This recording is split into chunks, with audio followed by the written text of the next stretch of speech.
Une fois qu'on a compris qu'il faut passer du temps, qu'on sait quel est l'objectif, ce qu'on le recherche et les différents moyens, il y a les processus qu'on met en place pour y arriver.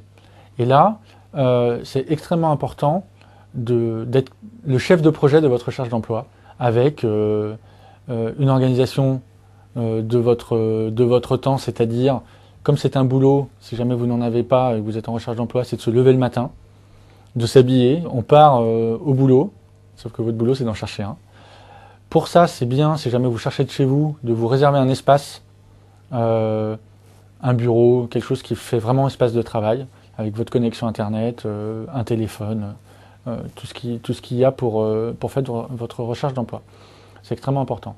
Ça vous met aussi dans une normalité. Au moment d'aller passer les entretiens, vous n'avez pas l'impression de vous déguiser pour aller en entretien. Et on le verra un peu plus tard, c'est très important de ne pas jouer un rôle en entretien. Et donc, il faut éviter tout ce qui vous donne le sentiment que pour l'entretien, vous êtes... on n'est pas dans la normalité, il y a un truc qui se passe. Il faut que l'entretien, ça soit tout à fait normal. Après, c'est très important d'avoir un suivi comme un chef de projet de toutes ces actions. Donc dès que vous faites une action de recrutement, il faut la noter sur un tableau de bord que vous pouvez faire sur Excel ou même sur papier pour relancer l'entreprise. Les entreprises ne sont pas forcément très bien organisées pour répondre de manière qualifiée à tout le monde. C'est important d'avoir une action de suivi de ces actions, comme un commercial. Vous êtes le commercial de votre propre produit qui est votre expérience, qui vous êtes. Et c'est ce que vous vendez.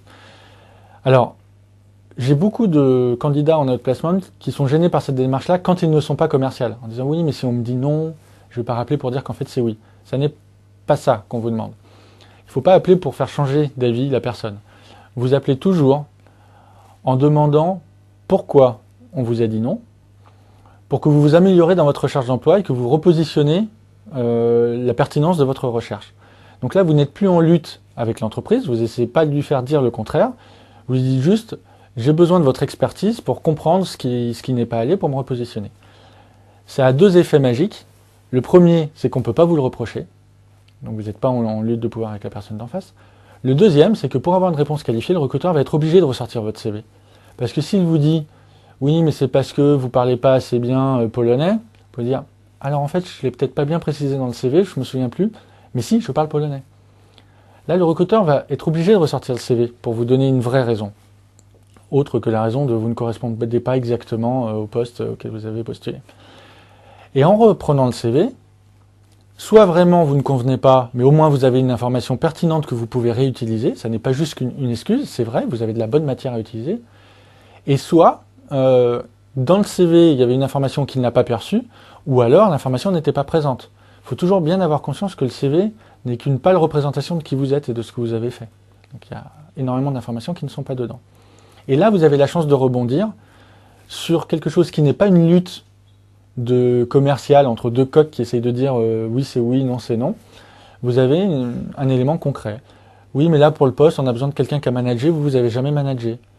Je ne l'ai peut-être pas précisé, mais si, j'avais une équipe de 4 personnes.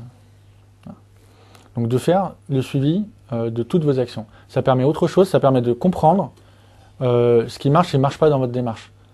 Ça peut être votre lettre d'accompagnement, votre CV, votre ciblage qui n'est pas bon. Si vous n'avez pas de retour d'information, vous ne pouvez pas identifier ce qui coince dans votre recherche. Donc c'est très important de faire ce suivi-là.